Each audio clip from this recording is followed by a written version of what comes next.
Thank you, Joy. This incredible powerhouse of a woman contacted me about 18 months ago about possibly starting support groups on the Central Coast, which is where I live and where Joy also lives. She's a bit further north. And she's carried on trying to find venues and really wanting to make this happen. So if you know anybody from the Central Coast who would like to join a support group, Joy is very open to talking with you after our meeting tonight. And I'm sure you will get more information as this becomes a more established, confirmed event. So thank you, Joy, for your enthusiasm, for sharing your experience tonight as well. The next person I would like to welcome up onto the stage is the incredible Professor Stephanie Watson. And I can say that because I've known her now for several years. And if it wasn't for her and her team, we wouldn't be having these nights. She's an amazing lady. You go to read her background, and I've taken some snippets from what I hope is probably as up-to-date as I could find, but I'm sure there's a whole pile of other things that she's also done since then. So you'll have to correct me when you come up. But she's known for her groundbreaking work in corneal therapies. She's a clinician, researcher and innovator, head of eye innovation at the Safe Sight Institute and the Sydney Medical School Foundation Fellow. Please welcome Stephanie up to the stage. She's going to give us an up-to-speed account now on what's happening with the Safe Sight Keratoconus Registry and further research developments in cross-linking. Yes, thank you, Stephanie.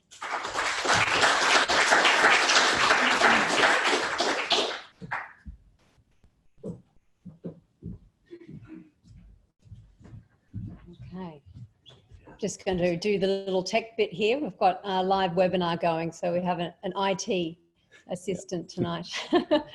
But thank you very much for those kind words. I've got to look here, I've got to look here, and over there. The camera's a bit confusing. But we'll be on the way. Just skip to the one that says Corneal Research Unit. This one here. Yeah.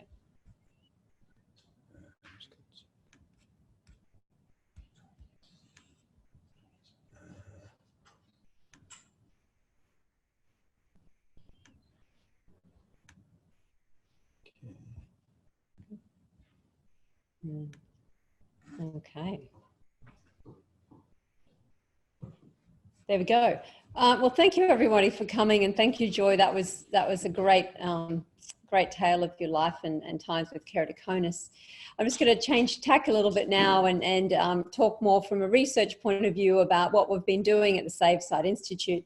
And so, first of all, for those that don't know what the Safe Sight Institute is, it's part of the University of Sydney, part of its Faculty of Medicine. And we're based here on the same campus as the Sydney Eye Hospital.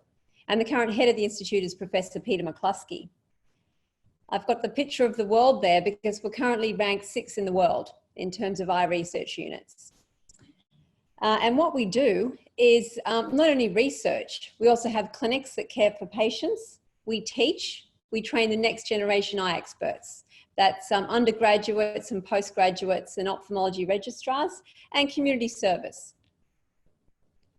Now, I lead the Corneal Research Unit, and these are some of my research team here. And with us tonight, we have Mr. Himmel Kandel, who's at the back there, and Dr. Alex Ferdy on IT. And also some collaborators in the photo, Dr. Laura Downey from the University of Melbourne, Francisco Arlick from Madrid, who have all been working with us on the Safe Sight Keratoconus Registry project. Now, tonight we're missing Larry Kornhauser. Normally, it's a great pleasure to see him here. He's the head of Keratoconus Australia. Now, for those of you who haven't heard of Keratoconus Australia, they provide information and support for people with keratoconus. They have a website which has various, which has information, and any questions you can contact them and they can assist. And Larry's been a great supporter of keratoconus research and this event since it started. Now, I don't need to tell you what keratoconus is, but it does affect a lot of people. Some studies suggest up to about 1 in 600 people actually have keratoconus. And the effect on quality of life can be worse than macular degeneration. And that's because it affects generally a young sort of working age population when it begins. Now, in my clinics, I often see patients with keratoconus, and particularly the parents that will come along with the child or the young adult or the older adult, and they'll say, look, I've got this keratoconus, what's going to happen to me? What's going to happen to my vision? And what treatments do I need? And so, you know, I wanted to find out, well, what is going to actually happen? What is the natural history? What happens to people with keratoconus over their lifetime? And so we went to the literature and we tried to dig out any evidence we could find. And a lot of the studies were actually a bit out of date, and nobody had ever done a comprehensive review to sort of find out the natural history. And so Alex Bertie, he conducted a meta-analysis and included a huge number, around 4,000 abstracts, and from that looked at relevant studies and tried to determine, well, what is happening in keratoconus? Now, these graphs, two graphs here, summarize some of the results. And so on the side over here, we have the effect of age on Kmax. And what Kmax is, it's a measure of the steepest part of the cornea. So what change is going to happen in that steepest part depending on how old you are. And it's really when you're young that you're at greatest risk of having changes in the Kmax. And what about if your keratoconus is already quite advanced? How much chance do you have of your keratoconus getting worse? Well, more chance if it's more advanced. And so what we found was that if you're 21 years and under, you're much more likely to progress than when you're 26 years or older. And if your cornea is steeper, that's the Kmax, the steepest point, and how we measure it is a thing called diopters, greater than 55, you're at high risk of progression. And other measures of your corneal shape can also be used to try to say, you know, are you going to get worse?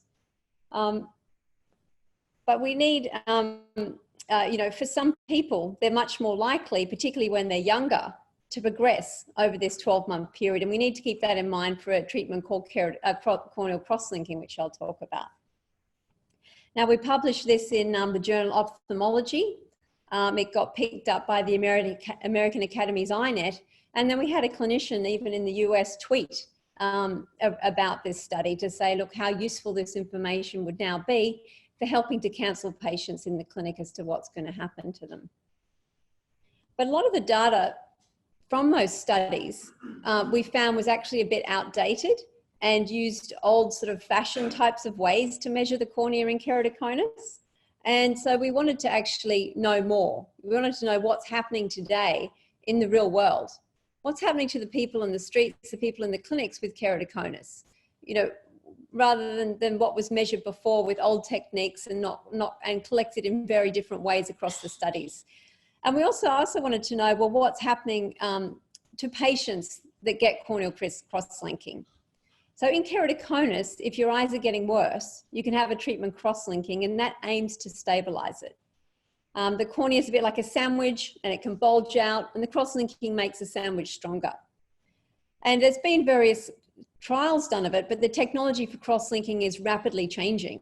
And so sometimes the trials are behind what's actually happening in the clinic. So I set up the SaveSight Keratoconus Registry. And this was to enable us to get ongoing information about the real world, about real treatments and real patients. And so today we have about 22,000 individual patient visits in the system, about 4,500 eyes with keratoconus from about 2,500 patients, and about that number that have had corneal cross-linking. And how the registry works is that the clinician in their practice can put the data in when they've seen someone with keratoconus. It takes about 60 seconds, welcome, and 30 seconds for a follow-up. Have a seat. We're growing at about 10% a month in terms of the data that's going in, and there's sites across Australia, New Zealand, and now we've been expanding to Europe.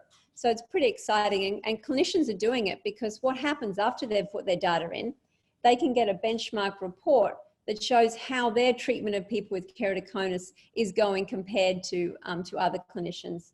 And while they're in the surgery with the clinician, they can actually get this graph generated that can illustrate their vision and their corneal shape.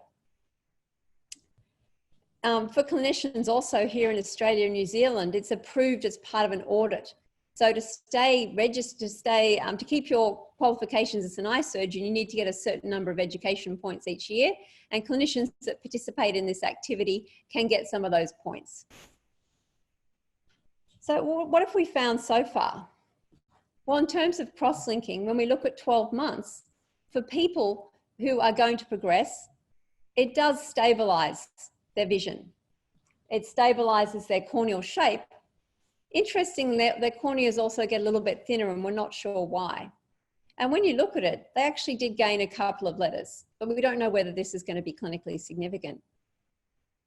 And what about it longer than 12 months? Well, at 3 years, the results also stand up, that the progression of keratoconus is being stopped. But we have reported a number of adverse outcomes from the procedure. This includes haze, but that's something that is often said meant to occur, meant to show that the cross-linking is working. We've seen scarring, we've seen infection, we've seen people having trouble healing, inflammation. So we do need to think about, who needs the cross-linking, and this is where our natural history data will really help inform who's going to get worse and who needs it. So people can avoid some of these adverse events. But what we're also really interested to know, and Himmel Kandil's been working a lot on this, is looking at the quality of life and measuring that in our patients that are on the registry. And this is a questionnaire that was developed by Professor Konrad Pezwoz in Flinders University to try to say, look, well, when we see people with keratoconus, we sit them down in the clinic, we do the vision, we do the scan, but we don't always get a good measure on how their everyday is. And what those things in the everyday that need improvement. What treatments are going to give them the best improvement in the things that they need to or want to do. So patients participating in the registry can fill this out on an iPad before they see the clinician, and we can monitor from visit to visit how the things relevant to them are going, and whether the treatments are actually giving them benefits that are real. Just recently, we've launched an optometry module for the registry, which we're very excited about. And this is because, people with keratoconus, their care can often be shared between the ophthalmologist and optometrist, or they may be mainly seeing an optometrist.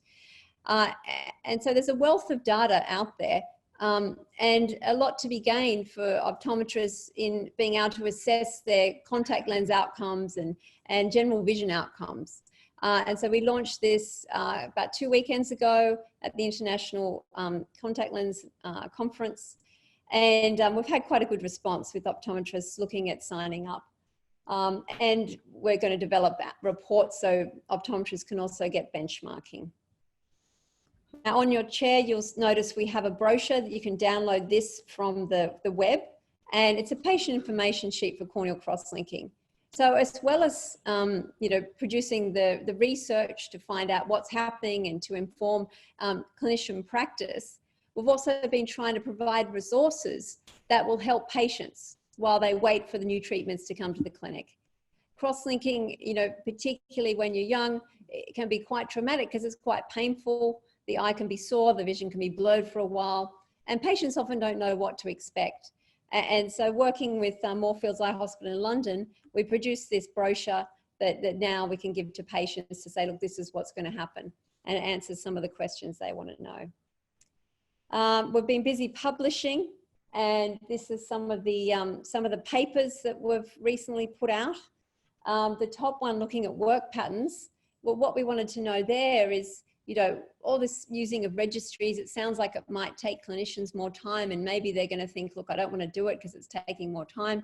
So we wanted to know, is it actually going to be an impediment if people are putting their data into the registry? And what we found through Sydney Eye Hospital, Westmead Hospital, that it actually didn't add any more time because less time was spent on paper files. So clinicians no longer had to flick through the notes. And we asked the clinicians what they thought of the registry, and they all rated it positively. We also looked at how to measure quality of life in keratoconus. So the questionnaire I just showed you is one of a number of ways studies have been measuring quality of life. And we wanted to know which questionnaire was the best to include in our registry, and our research confirmed that it is the CoreQ, the one that we have in the system. And then we looked at the properties of that questionnaire. This is our systematic review, which had over 11,000 eyes that was featured in INET, and further papers looking at the quality of life and the role of registries. Now, working at the SAVE site, trying to improve outcomes for patients with keratoconus, it can't be done alone. So we have a huge range of collaborators, and we work closely with them on looking at also the basic science aspects of keratoconus. Some of you may not know there's actually a sort of a gradient effect. There's an effect with exposure to sunlight and who gets keratoconus. And one of the areas of research we're doing is looking at UV and how that has an effect on corneas. So we have a range of research activities. With the registry, it's supported by clinicians across Australia and a team. We have a patient or a stakeholder committee that we have patients and Larry Kornhauser sits on. If you'd like any more information, that's some of our contact details. We'll have a panel at the end where I'll be happy to answer any more questions. Thank you very much.